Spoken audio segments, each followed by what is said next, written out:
By 1916, Europe had been at war for nearly 2 years. What was expected to be a short conflict had turned into a grinding nightmare. Germany's invasion of Belgium pushed deep into France, and then the front stopped moving. The war no longer advanced, it dug in. Hundreds of kilometers of trenches scarred the land. Mud, wire, concrete. Two vast armies staring at each other, unable to move forward. In early 1916, Germany launched a massive offensive at Verdun. The goal was not victory, but exhaustion, to bleed France until it collapsed. France could not endure alone, so Britain and France prepared another offensive, not to end the war, but to force Germany to fight on another front.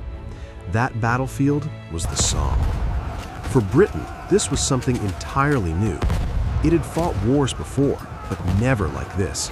At the Somme, it commanded the largest operation it had ever attempted. Hundreds of thousands of men, thousands of artillery guns, a battlefield drowned in mud, smoke, and constant fire. And with that scale came a problem no army had ever truly faced before: communication. Runners were killed before reaching their destination. Signal flags vanished in the smoke. Visual signals failed under constant bombardment. At the Somme, communication was no longer support, it was survival. And that was when innovation stopped being optional. The field telephone became essential. At first glance, it looked simple: a wooden box, a wire, a small metal handle. But inside that simplicity was the key to survival. When a soldier turned the handle, he wasn't just calling for attention, he was generating electricity. The action powered the small generator. Electric current flowed through a thin wire stretched across the battlefield. At the other end, the current rang a bell, a signal someone was calling. When the receiver was lifted, the soldier's voice vibrated a thin metal diaphragm. Those vibrations became electrical signals. They traveled through the wire and returned back into sound. No radio waves, no batteries, just motion turned into electricity, and electricity turned back into sound. In perfect conditions, a single line could carry a voice for kilometers, but battlefields were never perfect. Shell fire tore cables apart. Mud drained electrical strength. Connections failed again and again. When a line went dead, someone had to crawl out under fire to repair it.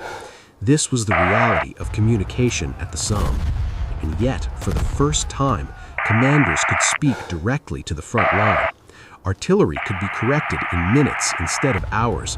Decisions could follow reality, not guesswork. The battlefield was still chaos, but it was no longer blind. The Somme did not invent the telephone. Alexander Graham Bell had done that decades earlier. But war changed what the telephone meant. It stripped the technology of comfort and convenience and forced it to survive under pressure. In the mud, under fire, with lives depending on every word, communication was no longer a tool, it was a lifeline. This is what innovation under fire truly means. Not progress born in laboratories, but solutions forged under impossible conditions. Not perfection, but survival. At the Somme, technology did not advance because it was ready. It advanced because failure was no longer an option. And that is how modern communication was truly born.